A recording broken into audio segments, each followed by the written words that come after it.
Hi friends, मेरे YouTube channel bite boost में आपका स्वागत है। आज मैं आपको करंट अफेयर्स बताने जा रही हूँ जो कि आपके एग्ज़ाम्स के लिए बहुत ही इम्पोर्टेंट होने वाले हैं। सभी क्वेश्चंस बहुत ही इम्पोर्टेंट हैं, तो वीडियो को एंड तक ज़रूर देखिएगा। तो अब हम डिस्कशन करेंगे करंट अफेयर्स पे। तो ये क्वेश्चन नंबर 1 है। तो क्वेश्चन नंबर 1 में है, यात्रा एवं पर्यटन विकास सूचकांक 2024 में भारत का स्थान क्या है?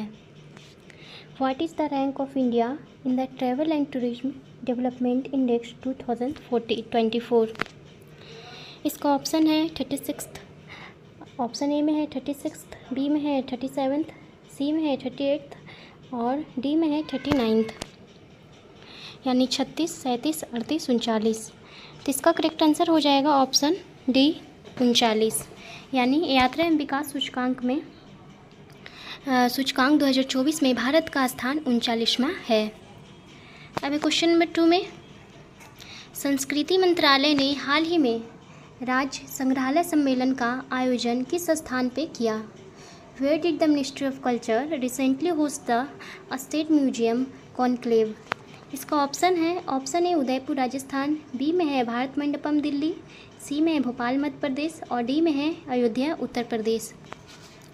तो इसका करेक्ट आंसर हो जाएगा भारत मंडपम दिल्ली में। संस्कृति मंत्रालय ने हाल ही में राज्य संग्रहालय सम्मेलन का आयोजन किया था। कहाँ किया था? भारत मंडपम दिल्ली में किया था।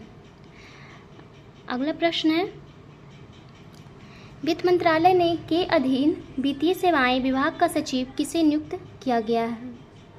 Who has been appointed as the Secretary of the Development of Financial Services under the Ministry of Finance?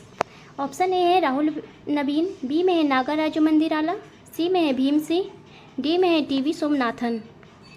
तो इसका करेक्ट आंसर हो जाएगा ऑप्शन बी नागाराजू मंदिराला, यानी वित्त मंत्रालय के अधीन वित्तीय सेवाएं विभाग का सचिव नागाराजू मंदिराला को नियुक्त किया गया है। अगला प्रश्न है, निम्न में से कौन सा हवाई अड्डा शुद्ध शून्य कार्बन उत्सर्जन का दर्जा पाने वाला भारत का पहला हवाई अड्डा बन गया है? Which of the following airports has become the first Indian airport to achieve net zero carbon emission status? Option है इसका, ए में है इंदिरा गांधी अंतर्राष्ट्रीय हवाई अड्डा, बी में है नेताजी सुभाष चंद्र बोस अंतर्राष्ट्रीय हवाई अड्डा, सी में है छत्रपति शिवाजी महाराज अंतर्राष्ट्रीय हवाई अड्डा, डी में है राजीव गांधी अंतर्राष्ट्रीय हवाई अड्डा। तो इसका करेक्ट आंसर हो जाएगा ऑप्शन ए इंदिरा गांधी अंतर्राष्ट्रीय हवाई अड्डा, यानी कौन सा हवाई अड्डा है? इंदिरा गांधी अंतर्राष्ट्रीय हवाई अड्डा है, जो कि शुद्ध शून्य कार्बन उत्सर्जन का दर्जा पाने वाला भारत का पहला हवाई अड्डा बन गया है। अगला प्रश्न है, हाल ही में आरबीआई ने तमिलनाडु मर्केंटाइल बैंक का एमडी सीईओ किसे नियुक्त किया है? Who has been appointed as the MD CEO of Tamil Nadu mercantile bank by RBI? Option A में है CS सेठी और बी में है एस सुकुमारन नायर, सी में है संजय शुक्ला और डी में है मनोज मित्तल। तो इसका करेक्ट आंसर हो जाएगा option B S Sukumaran Nair. Option B इसका करेक्ट हो जाएगा। आरबीआई ने तमिलनाडु मर्केंटाइल बैंक का MD CEO S Sukumaran Nair को नियुक्त किया है। नेक्स्ट क्वेश्चन में है, हाल ही में 17वां दिव्य कला मेला कहाँ शुरू हुआ? Where did the 17th Divya कला मेला स्टार्ट? ऑप्शन ए में है रायपुर, इंदौर, सी में है नई दिल्ली, डी में है ईटानगर। तो इसका करेक्ट आंसर हो जाएगा ऑप्शन ए रायपुर। हाल ही में यानी 17वां दिव्य कला मेला रायपुर में शुरू किया गया है। अगला प्रश्न है, हाल ही में स्टारबक्स के CEO कौन बने हैं? Who has recently become the CEO of Starbucks? Option A में है नील मोहन, बी में है लक्ष्मण नरसिम्हन, सी में है ब्रायन निकोल, डी में है सुंदर पिचाई। तो इसका करेक्ट आंसर हो जाएगा ऑप्शन सी ब्रायन निकोल को नियुक्त किया गया स्टारबक्स के CEO। अगला प्रश्न है, प्रशांत महासागर में उठे तूफान एम्पिल ने किस देश को प्रभावित किया? Hurricane Ampil in the Pacific Ocean affected which country?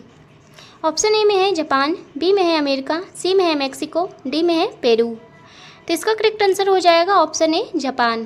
प्रशांत महासागर में उठे तूफान एम्पिल ने जापान को प्रभावित किया है। अगला प्रश्न है, हाल ही में आईसीजे के महानिदेशक का निधन हुआ है, उनका नाम क्या है? Recently the director general of ICJ passed away, what is his name? Option A में है प्रभात कुमार, बी में है राकेश पाल, सी में है मनोज मित्तल, डी में है इनमें से कोई नहीं। तो इसका करेक्ट आंसर हो जाएगा ऑप्शन बी, राकेश पाल। आईसीजे के महानिदेशक का निधन हुआ है, जिनका नाम क्या है? राकेश पाल है। अगला प्रश्न है, हाल ही में भारत ने किस देश में आयोजित 17वें अंतर्राष्ट्रीय पृथ्वी विज्ञान ओलंपियाड में 8 पदक जीते? India won 8 medals at the 17th international earth science olympiad held in which country? Option A में है कनाडा, बी में है चीन, सी में है जापान, डी में है रूस। तो इसका करेक्ट आंसर हो जाएगा ऑप्शन बी, चीन। भारत ने चीन में आयोजित 17वें अंतर्राष्ट्रीय पृथ्वी विज्ञान ओलंपियाड में 8 पदक जीते हैं। अगला प्रश्न है, कोलकाता में ट्रेनी डॉक्टर से रेप हत्या के मामले में किस कोर्ट ने स्वतः संज्ञान लिया है? In the Kolkata trainee doctor rape and murder case which court has taken show motto cognizance? Option A में है कलकत्ता हाई कोर्ट, बी में है सुप्रीम कोर्ट, सी में है दिल्ली हाई कोर्ट और डी में है हाई कोर्ट। तो इसका करेक्ट आंसर हो जाएगा ऑप्शन बी, सुप्रीम कोर्ट ने। नेक्स्ट क्वेश्चन है,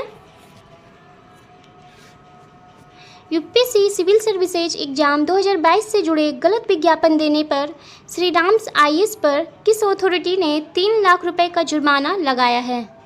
which authority has find Shri Ram's IAS 3 lakhs for false advertisements related to UPSC civil services exam 2022? Option A में है एनटीए, बी में है सीसीपीए और सी में है ईडी और डी में है हाई कोर्ट। तो इसका करेक्ट आंसर हो जाएगा सीसीपीए। सीसीपीए ने यूपीएससी सिविल सर्विसेज एग्जाम 2022 से जुड़े गलत विज्ञापन देने पर श्री राम्स आईएएस पर सीसीपीए अथॉरिटी ने 3 लाख रुपए का जुर्माना लगाया है। सीसीपीए का फुल फॉर्म होता है केंद्रीय उपभोक्ता संरक्षण प्राधिकरण। अगला प्रश्न है, दिल्ली में राष्ट्रीय स्वयंसेवक संघ के मुख्यालय का निर्माण कार्य पूरा हो गया है, इसका नाम क्या है? The construction of the RSS headquarters in Delhi is complete, what is it's name? Option A में है केशव कुंज, बी में है भागवत सदन, सी में है हेडगेवार भवन और डी में है अन्न। तो इसका करेक्ट आंसर हो जाएगा ऑप्शन ए, केशव कुंज। दिल्ली में राष्ट्रीय स्वयंसेवक संघ के मुख्यालय का निर्माण कार्य पूरा हो गया है, जिसका नाम है केशव कुंज। अगला प्रश्न है, हाल ही में 6ठी भारत ऑस्ट्रेलिया समुद्री सुरक्षा वार्ता की मेजबानी किस शहर ने की? Which city recently hosted the 6th India Australia maritime security dialogue? Option A में है सिडनी, बी में है मेलबर्न, सी में है कैनबरा और डी में है ब्रिस्बेन। तो इसका करेक्ट आंसर हो जाएगा ऑप्शन सी, कैनबरा। यानी 6ठी भारत ऑस्ट्रेलिया समुद्री सुरक्षा वार्ता की मेजबानी ऑस्ट्रेलिया शहर ने की। अगला प्रश्न है, भारत ने किस देश को 1400 किलोग्राम कैंसर रोधी दवाएं भेजी है? इंडिया हैज स्पेंट 1400 यानी 1400 kg of anti cancer drugs to which country? Option A में है जॉर्डन, बी में है सीरिया, सी में है ईरान, डी में है इराक। इसका करेक्ट आंसर हो जाएगा ऑप्शन बी, सीरिया। भारत ने सीरिया देश को 1400 kg कैंसर रोधी दवाएं भेजी है। 15th क्वेश्चन है ये, जो कि करंट अफेयर्स का है और सभी क्वेश्चंस, जितने भी क्वेश्चंस मैं दी थी सभी बहुत ही इंपॉर्टेंट है आपके एग्ज़ाम्स के लिए, आने वाले एग्ज़ाम्स के लिए ये सभी क्वेश्चंस बहुत ही इंपॉर्टेंट है। तो ये एग्ज़ाम में जाने से पहले इसे ज़रूर से पढ़ के जाइएगा और अगर मेरा वीडियो अच्छा हो तो लाइक जरूर कीजिएगा और मेरे चैनल पर नए हो तो सब्सक्राइब भी कीजिएगा और अपने फ्रेंड्स को शेयर भी कीजिएगा। And thank you.